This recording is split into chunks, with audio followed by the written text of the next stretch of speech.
welcome to the Farmers Branch Chamber Chat. I'm Grace Spees, and we're here with Heather Davila, one of our members, and she's a life coach. And we're going to just we're going to do something different on today's Chamber Chat. We're just going to have a conversation about burnout and self-care.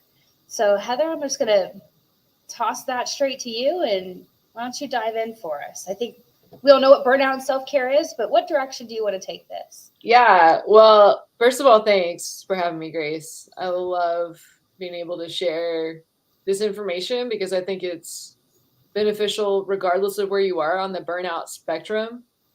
And also just to give some practical tips and advice, and just because I'm working with this all the time. And so sometimes people who aren't aware of this stuff will be able to get even a next step for them that they didn't even know they wanted. So I'm super excited about being able to talk about this. And where I wanted to start was I have this list from a website about burnout that talks about the signs of burnout. And so I thought I'd start by reading this list, and I want you to hear the list, Grace, and you tell me what comes to mind when you hear the list. So this is not an exhaustive list, but it's just some things to watch for. These are signs of burnout. These are not like once you're burned out. These are just, stepping stones to that place. So you are exhausted all the time, no matter how many hours you spend in bed, a sense of isolation from other people and even from yourself to the extent of becoming a virtual recluse, ineffectual no matter how much work you put in, a feeling of emotional deadness, chronic anger, even in the previously mild-mannered, a loss of empathy for other people's problem, even when it is your job to be empathetic, a feeling of being trapped, increased cynicism, loss of a sense of humor, increased physical problems, including everything from heart pain to headaches, frozen shoulder, chronic fatigue, just basic illnesses, or all the way through heart attacks, and a rising dislike for yourself and others, and a loss of a drive for relationships, but an increase in activities that are addictive. So drinking, shopping, internet chatting, scrolling, things like that. So those are all some of the signs of burnout. So when I read that, what do you think of those signs, Grace? I'm just curious. I mean, it also sounds like what you would hear on a mental health warning list for, any other kind of depression.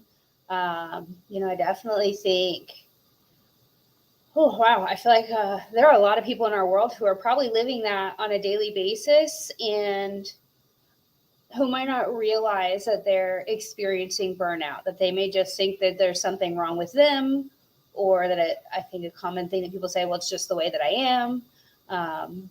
Because I think that's probably something that's become a norm. And yeah, I think that should really set off some red flags for people. Yeah. So great pickups on all that. Like some people might think this is just the way I am, or this is the norm. This is just what's to be expected, even just from life in general. Of course, I'm going to be tired all the time. Of course, I'm not going to have a lot of joy. It's life. That's what it is.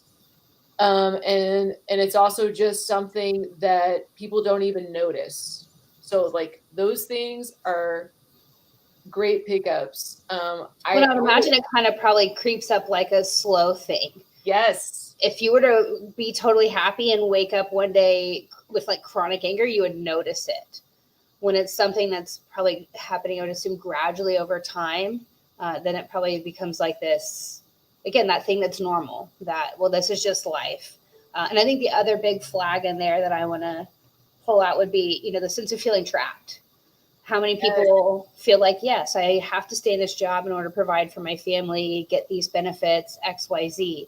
And so that's probably, I would say one of the biggest things is feeling like that creates hopelessness and powerlessness, which means that you can't change the situation. Mm-hmm. Yes, it really puts you as the victim and not as someone with a growth mindset or somebody that can make the change for yourself. Absolutely. Yeah, that's a great point. And I would even add that, so often, just like you were saying, it happens so gradually until you reach burnout, until it's just the point of no return. And so people can really relate to that term burnout. Like, okay, I know what burnout is. That's when somebody has to like completely disengage or turn off or seek extreme help because there's no other way. But nobody really knows the path to burnout. Nobody's like, I'm on the path there. No one can really see that. Or even if they do see it, there's a lot of stigmas and things that keep you away from wanting to get help. Hmm. Well, and I think that, I would imagine that people would say, oh, well, it's just this season. It's Yes. just for a few months. I just have to get past this project or this thing, this hurdle. Um, and so they feel like there's maybe a light at the end of the tunnel, that it's just for that moment. But then, yeah, again, they just end up trapped. Yeah. Yeah, it's all over the place. And it's everyone from, it's, college, high school. I mean, you're seeing it like younger and younger, Really? that kind of like burnout where they feel like they've got to perform, they've got to do this certain level of thing all the way. I mean, you could live a life that way. So yeah, it's just as available to you as a life of peace and joy and happiness. Where you and I've even heard burnout described as simply as joylessness. Like there is no joy in work and life. Things that used to bring you joy don't bring you joy anymore. So even to simplify it to that level is going to really help you see where are you on this burnout path. That's good. This is good stuff Yeah, already. I mean, we're only, obviously, again, I feel like this is something that is a buzzword that everybody's heard of. But yeah, it's kind of I'm not going to get there yet unless we're ready, but there's the then what, which I think was what we sure. did, the self-care component. But yeah, I think, like cancer or anything else, it's probably something you want to detect early. Yeah, Um, very good. and right, and find ways that's to help hedge off those feelings and that effects. Otherwise, it's detrimental for a person's family. For right, it just has so much more of a ripple effect than not having joy. Sure. And I think it's true. Like one of the things that stood out to me when I was reading the list was it's almost become part of our culture and something that we're realizing as a culture we're not empathetic toward each other. We see this politically, we see this, just different races, all of the diversity issues, the socioeconomic issues, the empathy level is low. So that is a sign of burnout. You cannot give empathy. You cannot give these types of high level care to others when you yourself are approaching burnout. And so it just makes me wonder, like, have we created, and this is getting a little like philosophical, but like, have we created this culture where burnout is glorified? If you're busy and, crazy, crazy busy and tired and exhausted, well, then you must be doing really, really good work. Mm-hmm.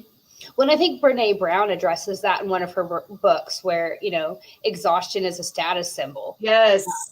Busy, and I come from a sales world, and we're very into all the personal growth, development, all the big names out there. But yeah, it's like, well, if you don't make $1 million a year, then hustle harder, work more. If you're not, a size 2, well, then you need to X, Y, and Z. And it almost seems like, which I know we're going to get there, so I'll hold, but even the self-care can become its own burnout and its own checklist of, okay, I have to meditate and breathe and, eat 5 pounds of kale every day, or right, whatever all the things are, that, it just seems like you can almost get burnt out in any of it. Yeah. But yeah, it has become, it is your status symbol that if you're busy, busy isn't always productive, but um, yeah, if you're not working hard enough Yeah. or hustling hard enough, if you don't have 5 Airbnbs and cryptocurrency, and you're not, TikTok famous and, well, then it's your fault and you'd better do more. Yeah. Yeah. Which I think underneath all of that is just this craving for enoughness or wanting to be worthy. And I think at the very root of it is that. Um, but yeah, it's a cultural thing that is very, I think unfortunately, it's very American to Yeah. be a go-getter and all of that, whatever that entails for you. My personal mission and my joy and my calling is to bring balance to that and to help people see what's available to them as well. I personally live a life that is very goal oriented and wanting to get out there and wanting to change lives and impact as many people as possible. But I also have a family of young kids and a husband that I want to love for the next, 50 years. And those things also take time and energy and money and all of that. And so I want it personally, but I also want to build a culture and a community of that where that's the norm. So yeah, so you've asked like, what's the, how? Yeah, can I hit pause for a second? We've had a Yeah. couple comments pop up real quick. Alex is watching and he says, great information, Heather. This chat is hitting home. So I'm sure there's a lot of people out there that this is probably hitting home for. So I think that this is, go ahead and take us into the next segment. Well, thanks, Alex. Alex is the best ever. So I want to talk through a little bit about some self-care mistakes, some things that people think about self-care that are just wrong, but we all think of it and we all believe it. And one of the things that we believe about self-care is that it's selfish. Like, in order for me to have self-care, that makes me a selfish person. Another thing is that self-care is costly. Like, it's going to take time, it's going to take money, it's going to take effort.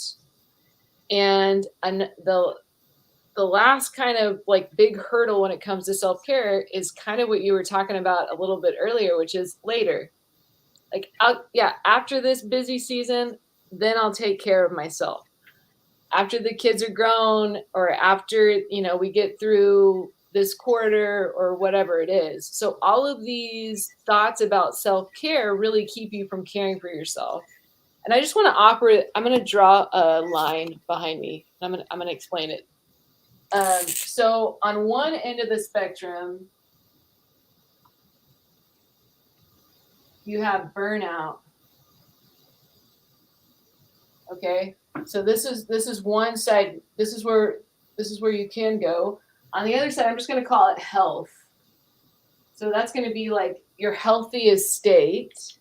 And I just mentally, emotionally, physically, all the areas. Yeah. Don't just go to physical. Like, I could lift 400 pounds when I was 14. Okay. But think more than that. Think, when was a time in your life that you were balanced and healthy and strong? You felt good about your relationships, and really try and hone in on what health is for you. Even if all we did today in this talk was get clear about what this means for you, when. And I think what you just said is operative. What this means for you. Yeah. One person's definition of health is not another's. Mm-hmm. I mean, sure, it might be great for every woman to be 120 pounds and every man to be 180 and super buff, but that's not what we're talking about here. It's individualizing it, what makes sense for you, for your body, for your mind, emotions, all of that. So I really like that you said for you. Right. And we're also coming from all of our relationships too. Like, someone's healthy might be to be more involved with their family. For some people's healthy is to be less involved with their family. Like, I'm good. We got to set up some boundaries here. They're both healthy. So thanks for drawing that out, because that's a huge point. So the idea is that you're on this line somewhere. You're on this line somewhere, and you can kind of like split it up a little bit. So like here might be, I'm tired, or here might be, I'm exhausted. And here might be like, I feel good about, my relationship, so there's a bunch of different like dots along the path. Okay. So just imagine that too. There's lots of ways you can define the in-between burnout and health. So what I want you to do, those of you watching, Grace as well here with me, since it's just me and you. And Alex. Alex, yeah. Alex, if he's still with us. Is right now, at what point on this continuum do you decide to implement self-care? Like, at what point are you like, okay, I've got to eat better. I've got to take a nap. I've got to call my friend and talk this out. I've got to get therapy. I've got to, get a personal trainer. I need to call a dietitian. At what point on this line do you decide, okay, at this point, is it when you're tired?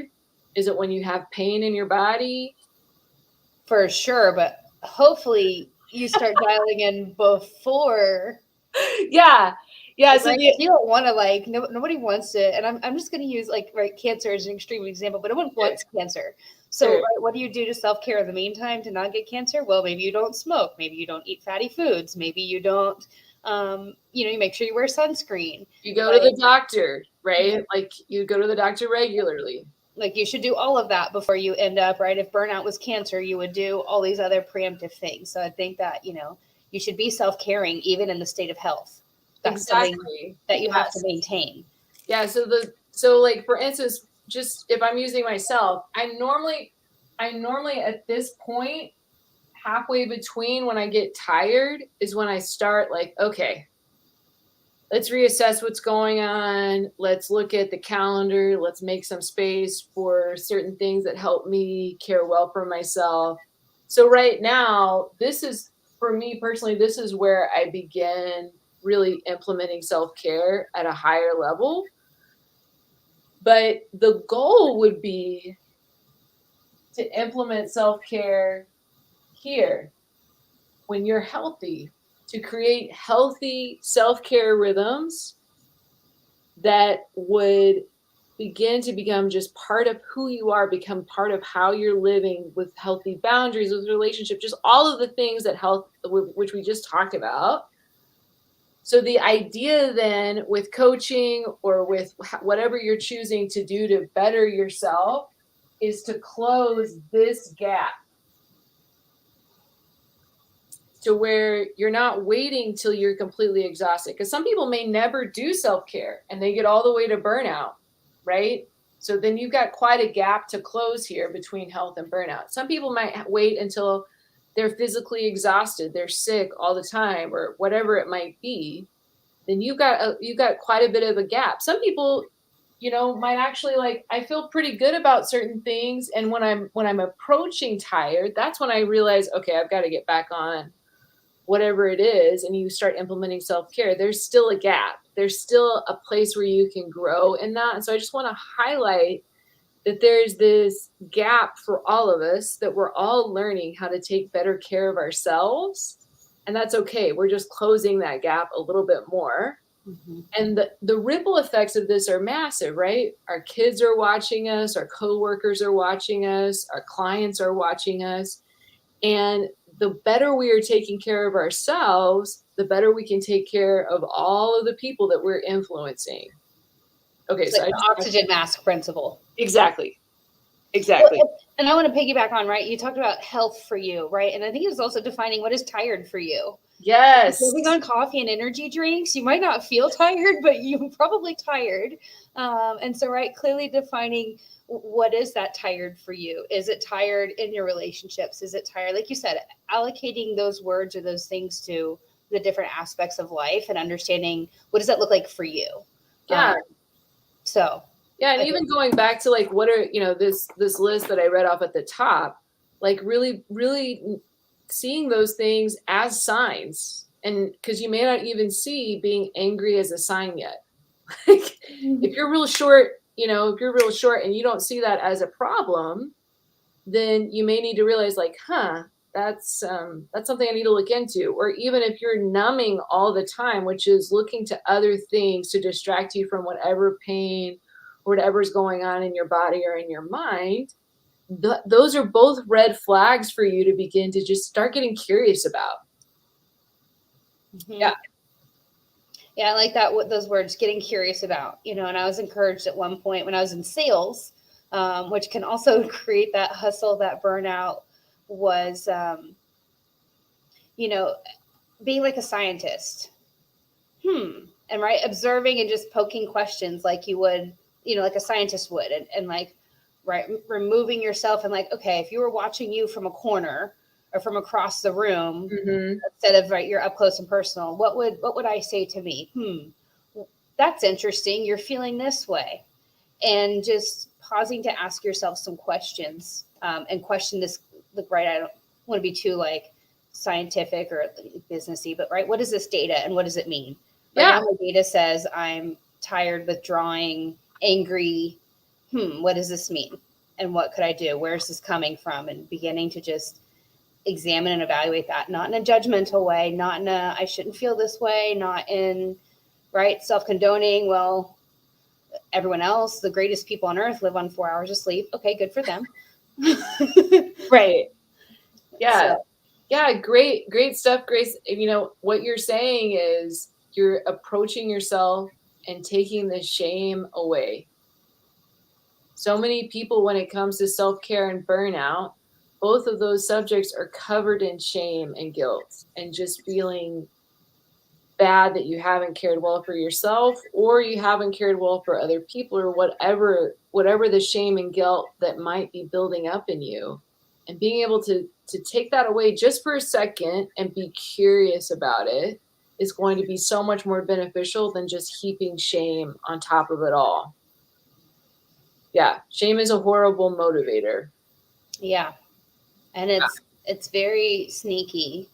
Yes. And difficult to deal with. And I would, and I think that's both genders. That's men, that's women, that has no age respecter, and removing even shame and guilt from calling it what it is and doing what you need to, like you were starting with the self-care mistakes. It's not selfish, right, to make sure you don't burn out. Actually, you're going to be better for all the people around you. So it's almost, right. It has the opposite effect. But yeah, I think you make a really good point there. You have to call it what it is. If you're feeling shame and guilt, it's better to bring those things into the light than to let them continue to run their little viruses like in the background of your computer if it's going to compromise the operating system. Yeah. I mean, we could talk the whole hour about how self-care is not selfish because I feel very passionate about that, but I don't know if everybody else does. But that is a huge mistake that so many people are really stuck in, that they think caring well for myself is super selfish. But what ends up happening is when you don't care for yourself, you end up doing the more selfish thing by expecting other people to care for you. So I could go on and on about that, but I want to get to my self-care cycle that I want to offer. Okay. Let's do it. All right. So we get the reason why self-care is important and what the gap is that we're trying to close here. So what I want to offer is this self-care cycle that I teach a lot, and it's super simple. A lot of people get hung up on what self-care is, and they think it's a mani or a pedicure. And I love mani and pedis, but that's not always what it is. Self-care can be as simple as going to the bathroom when you feel the need to go to the bathroom. Okay? Let me explain. This is my self-care cycle. Okay. Going to the bathroom is self-care. I just want to make it super simple for your brain right now because it will try and make it complicated. Okay, that's okay. So the first thing that you do in the self-care cycle is you notice what you need.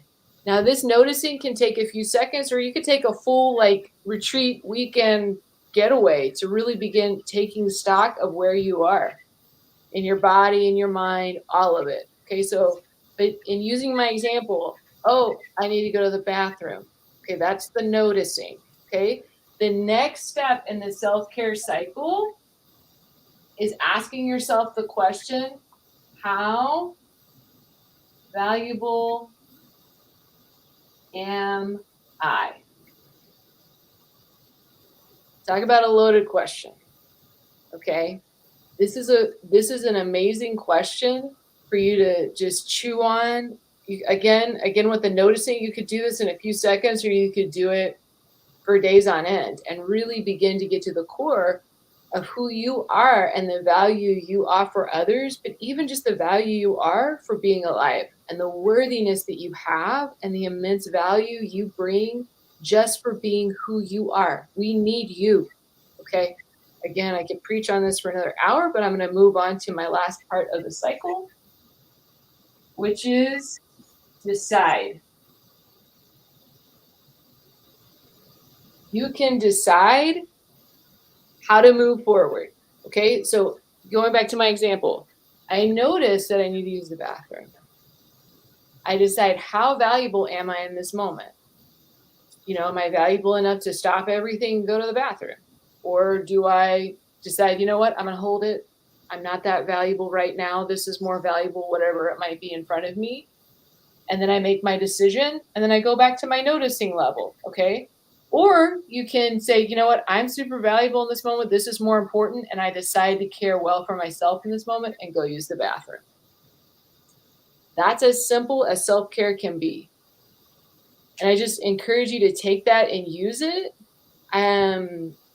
With all my clients, I have like this journaling exercise that we do, but it can be just as simple as noticing where you are in your body and in your mind.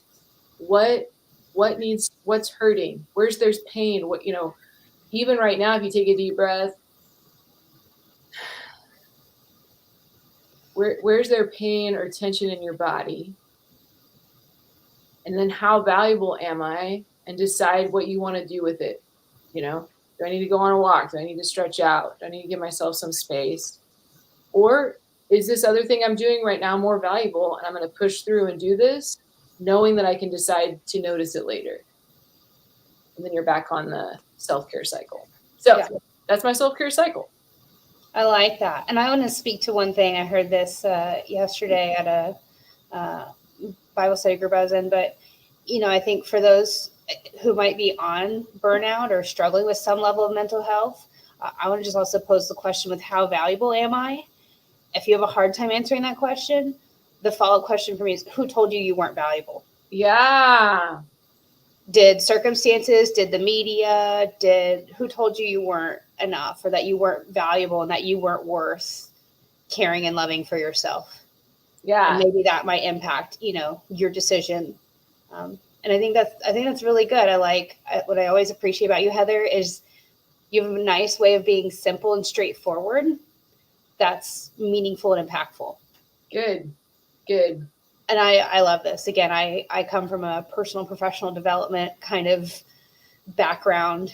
We love this stuff, but yeah, it does become this checklist. Okay, I need to meditate. I need to work out for 90 minutes a day and drink a gallon of water and just eliminating that and saying, okay, what is it that I need right now? And making a decision to honor that in more of a moment by moment, day by day, not just hitting the self-care checklist for the sake of the self-care checklist. Right. Yeah. And it really does. I love what you said about the follow-up question, because you really begin to start noticing, which is part of the cycle, but you begin to start noticing how valuable you are or you aren't, and what voices in your head you're listening to. And that's probably a whole nother hour long. Yeah. Teaching, but I love that question because it really brings clarity to what you think of yourself. Mm-hmm. Yeah. That was good. Okay, good. Yeah, this is all meant to be reusable and something that will be simple for you moving forward. I really love the timeline and I encourage anybody that's watching this to actually do the timeline and be honest with yourself. When are you actually implementing self-care? Like, it's so important to realize that I'm nearing burnout before I do self-care. And we've seen it it's really easy to see it in others too. Like, you can see it in your best friends or your mom or, things like that. Like, whoa, you're getting really close to burnout here. Don't you see it? So becoming more aware of where we are personally is going to help so much. Of course, you can go and take that timeline to a good friend and ask, like, where do you think I am on this? Which would be an interesting conversation. But yeah, I encourage everybody to take better care of themselves because we need it as a culture. I wanna be a culture where we value each other, we value ourselves. That was really good. Good. I feel like this is a much needed conversation that isn't happening enough, especially in the business realm. Because again, I think, especially in business, I think the higher up the chain you get, but it's all spectrums, right? I'm sure teachers experience this. Oh my gosh. Moms experience this. This is no respecter of profession or title or, again, gender. I think it is somewhat common that you hear about, women CEOs who specifically burn out. I don't know how many men I hear that about, but I think that, again, it's probably how much of that is hidden and disguised and covered up because of a lack of vulnerability or the shame or guilt that you talked about. And what would happen if we did just get free of that and look out for ourselves and each other in a healthy way. Yeah, it's so interesting that you brought up women CEOs because when I think of places where burnout is prevalent, I always think of male pastors and how it just seems to be the trend that pastors especially mega church pastors but I mean, I think it happens with like churches of 20, pastors of, there's pastoring 20 people. Burnout is just part of like what it is to be a pastor. And I'm just like, oh no, like there is another way. There's a better way. Yeah. Well, I'm going to do a shameless plug for you. In case y'all don't know, Heather Davila is a life coach. And these are great conversations that you can have with her if you need a resource or someone to talk to. I think that's another thing, again, getting away from the pride or the shame or the guilt that, look, she's not a therapist. She's not going to have you lay on the couch and just listen to your problems, but she's going to help coach you and ask good questions and have meaningful conversations to help you create a healthy pathway forward for you. So thank you for bringing this topic and this conversation. This was truly so good, even if it was just for me and Alex. Yeah, it's a win. I mean, because you guys are both change agents for me and for the community. So I appreciate the time. Thank you so much, Grace. Absolutely. Well, thank you. Thank you, everyone who's joining us. We'll drop Heather's contact information in the comments. So if you need to get a hold of her, please, by all means, do. And as always, you can follow the Chamber for more Chamber chats and information at our website, Facebook, LinkedIn, and YouTube. We'll see you next time.